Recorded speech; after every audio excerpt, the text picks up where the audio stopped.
Seguimos en cadena nacional, estamos hablando con Tomás y ahora comenzamos con los temas cocinero. Él es también invitado internacional de ñam, va a estar en todos estos días también haciendo clases. Hay un día que haces clases y el otro vas a estar también en la feria en el Cerro Santa Lucía, ¿o no? Voy a estar, tengo entendido, mañana doy una charla a las 6 de la tarde, pero antes o después creo estoy en una olla popular. Voy a estar cocinando en uno de los barrios marginales de Santiago. ¿Y esa invitación te pareció? De ñam. Sí, excelente, obvio que sí. Por supuesto que sí. Hablando de marginalidad, Argentina, tenemos que hablar de Argentina en términos de precariedad, de una situación además económica compleja, tienen una inflación de 100% anual y la verdad es que uno siempre lo dice, y etcétera, etcétera, pero la verdad que quiero que me cuentes el vivirlo, porque tú además administras, eres socio de un restaurante, o sea, ¿qué significa que las cosas suban 10% al mes, más o menos? Estamos hablando de eso. ¿Qué es lo que está pasando en la Argentina? ¿Te tiene angustiado? ¿Ves a la gente angustiada?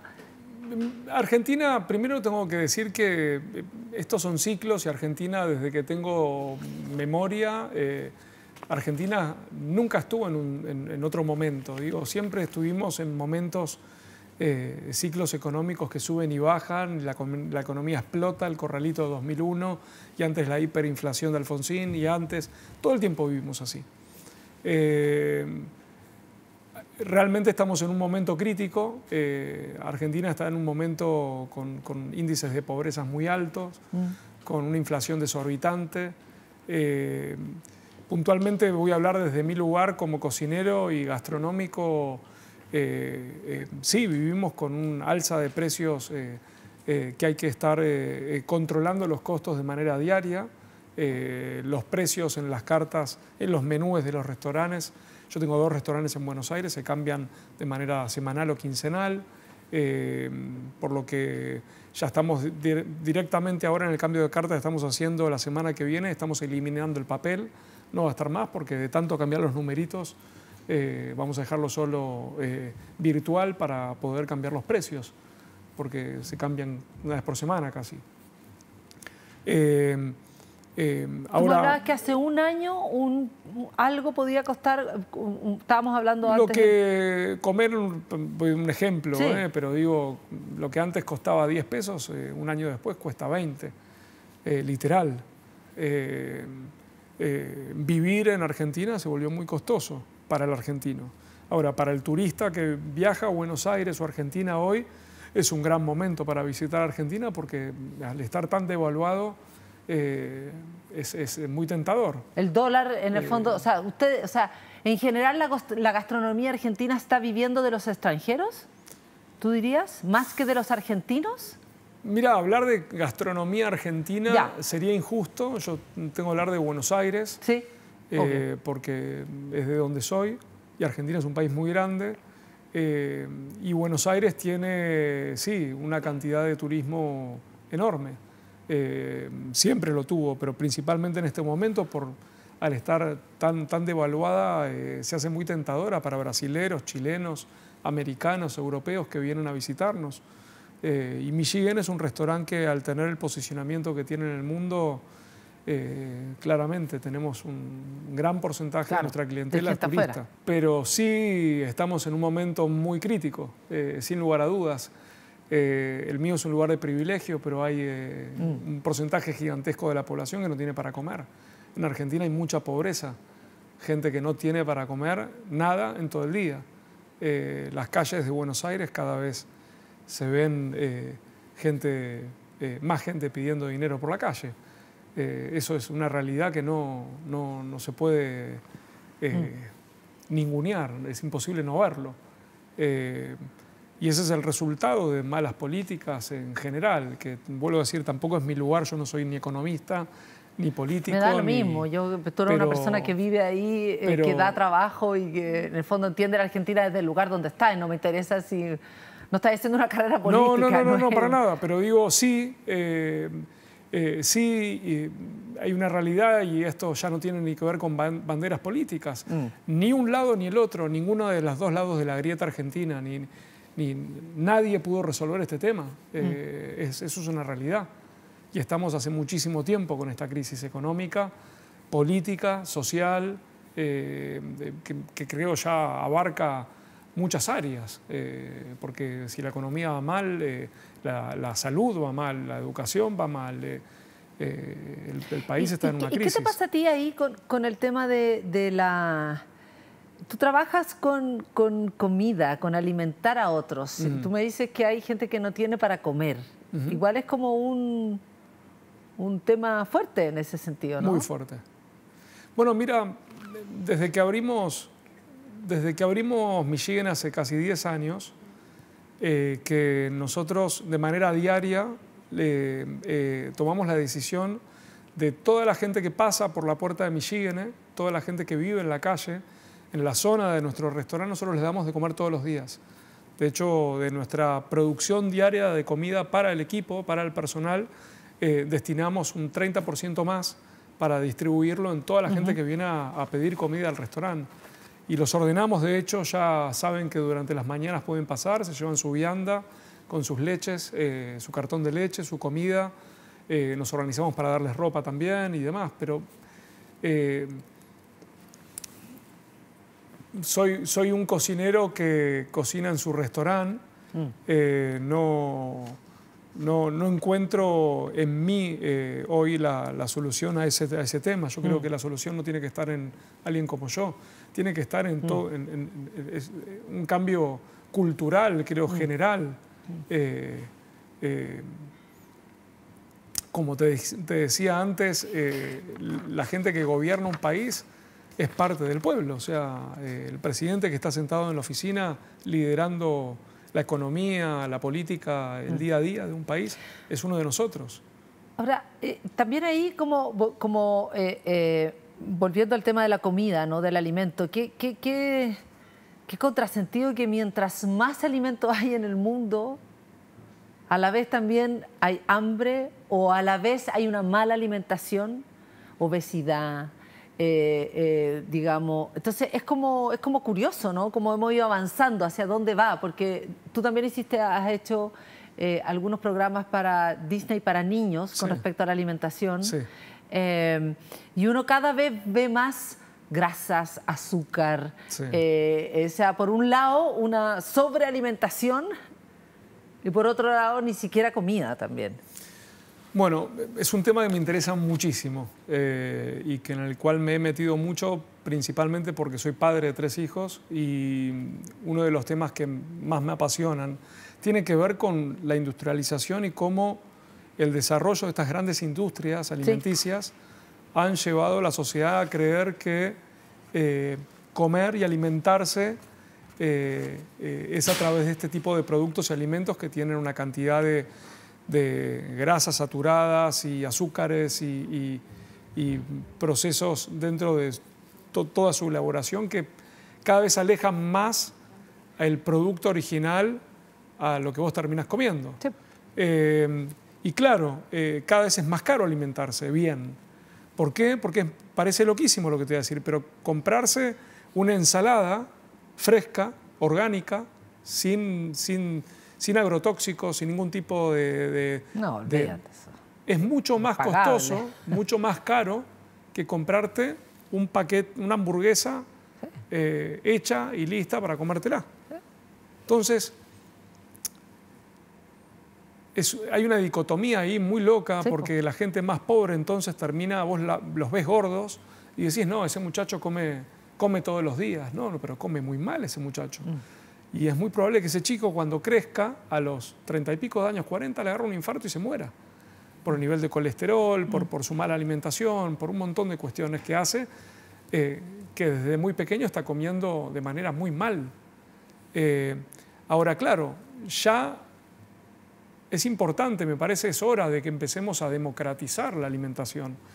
Y cuando digo democratizarla, tiene que ver que la gente entienda qué significa tomarse, no sé, abrir un paquete de papas fritas de una marca que no voy a decir, que no son ni siquiera papas, que en realidad es un compuesto de procesado, ultraprocesado, con químicos que se le ponen encima que te generan adicción, que a la hora de ponerte una papa frita de esas en la boca, está diseñada para que quieras comerte 15 más.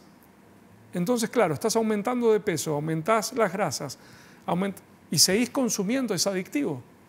Y no es papa, ni siquiera lo estás comiendo. No es papa. Pero ¿eso está haciendo la alimentación? Los alimentos, estamos hablando de las cosas que en el fondo están comiendo los niños, digamos. O sea, porque eso es lo que... O nosotros también. Todas esas basuras nosotros también. Ya ni siquiera hablo acá de acceso a ese tipo de alimentación. Digo en general... Sí. O sea, nos están haciendo adictos. Nos están haciendo adictos y nos estamos alimentando ciegamente. Nosotros vamos al súper creyendo que el pollo nació en la bandejita que estás agarrando ahí y no tomas conciencia de que ese pollo en realidad no es un pollo que comió libremente, saltando entre las plantas en un campo abierto y que un día dijo, bueno, voy a estar... No, esos pollos crecen en fábricas que se dedican a procesar millones de pollos al día, que están mal alimentados, que tienen bioquímicos, que tienen... es un desastre, es radioactivo directamente. Y tenemos que empezar a entender de que es importante consumir los alimentos en su estación, que es importante cuando queremos comer un tomate, esperar a que llegue el verano, porque el tomate es el momento en que lo vamos a encontrar en su estado natural y en su momento más fértil, más óptimo, más jugoso. Si vos te cometes un tomate en junio, por ejemplo, acá en Chile, es un tomate de plástico, no es un tomate de verdad.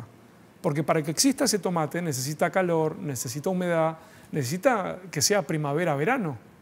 Es como comerte una sandía en junio en Chile. O sea, ¿por qué vas a comerte una sandía en Chile en junio? Si no hay, si es contra natura. Entonces, el que exista una sandía en la mitad del invierno, en un país que claro. es ridículo. Entonces, hay que volver a una cuestión sensata y razonable de consumir los alimentos en el momento adecuado a lo largo del año. En las estaciones. Ahora, así es. Antes Perdón, y para cerrar, y no comprarlos en el súper. Si quiero comprar verduras, ir a la verdulería. No. Si quiero comprar carne, ir a una carnicería especializada. Ahora volvemos lamentablemente a lo mismo.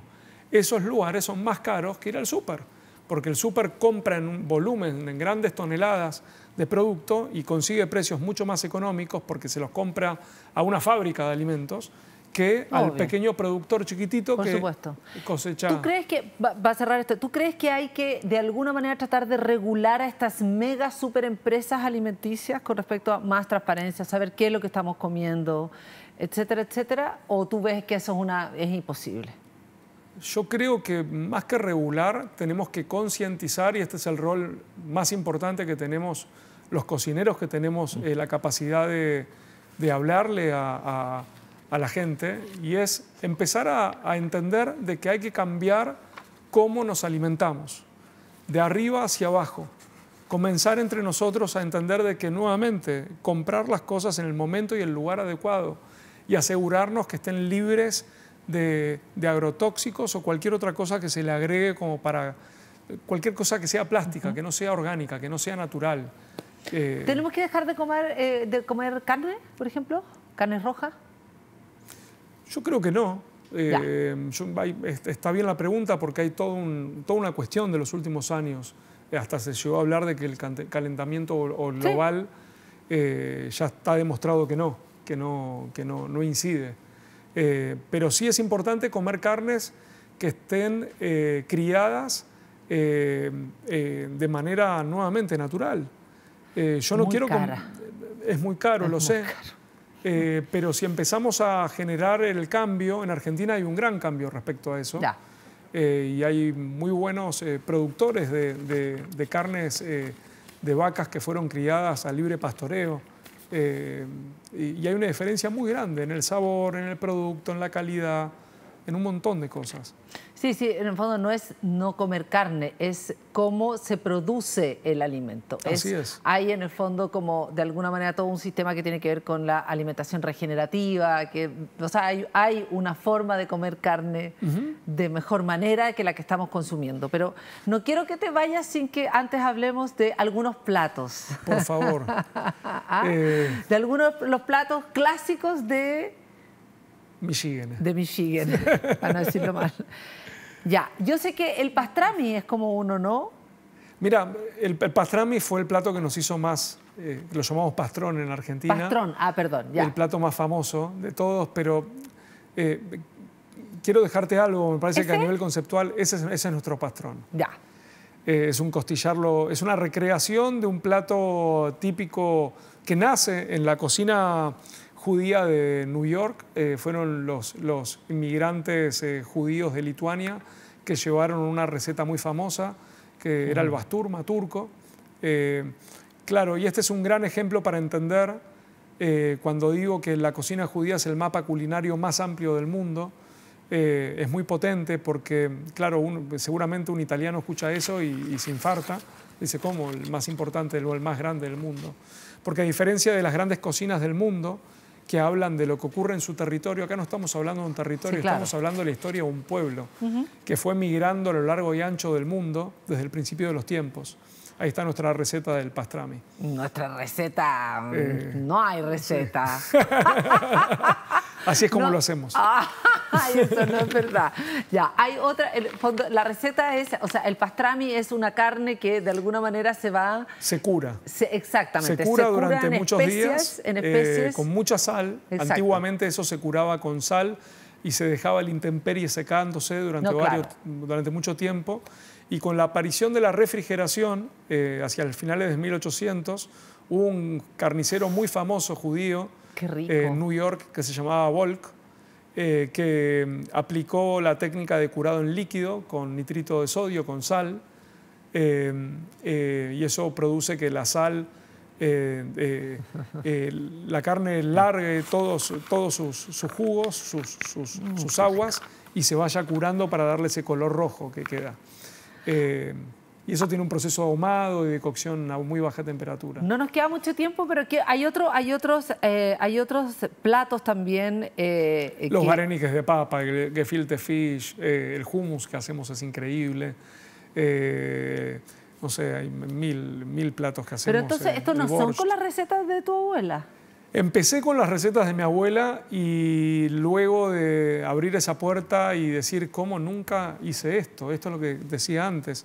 Claro, aquí hay verdad. De haber encontrado... este es mi lugar. Claro, es mi... esto es lo que yo vine a contar. Sí. Esto es lo que yo vengo a cocinar.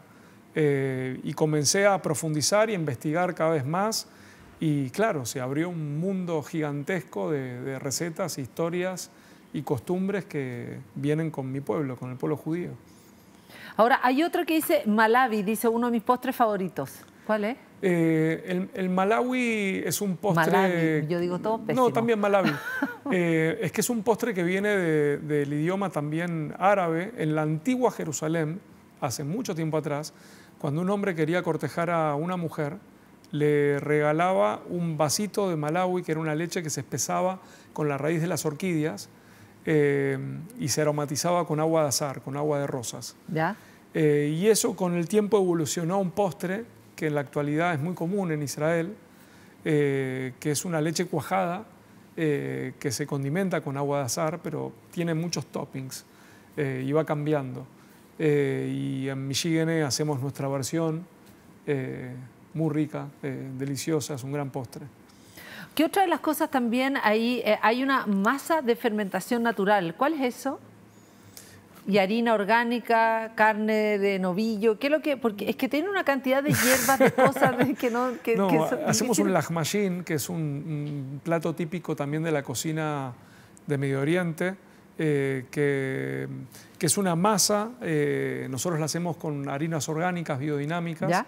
De fermentación natural, sin levadura, es decir, sin una levadura que no es natural. ¿Sí? Eso fermenta en cámara de frío durante 48 horas, es lo que está en cámara. Y lleva por encima, por eso se la ve inflada, crujiente, es deliciosa. Y lo servimos con carne de cordero, con salsa de tamarindo, naranjas, muchas hierbas, algo de jalapeños, cebollas encurtidas. Es delicioso. Ya, nos dio hambre a todos.